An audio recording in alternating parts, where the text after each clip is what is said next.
layunin sa mataas na edukasyo'y sulong. Ito ay panata at pananagutan sa bayan. Komisyon sa lalong mataas na edukasyon.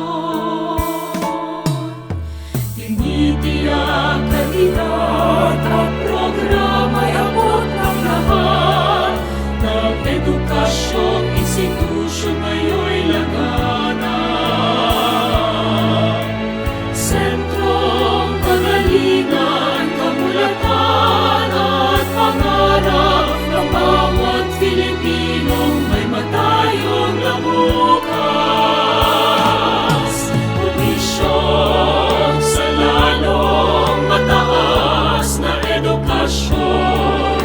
Sa mundo ay hiyaw, mataas na edukasyon. Ang Filipino'y mahusay, tatak, check, itanghal, itanghal. Filipino mahusay, check, mabuhay.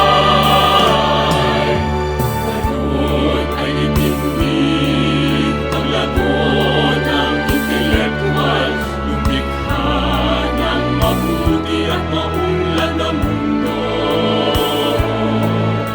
Panganang kasaysayan, kultura'y tanghal dito. Angat Filipino mahusay may dangal.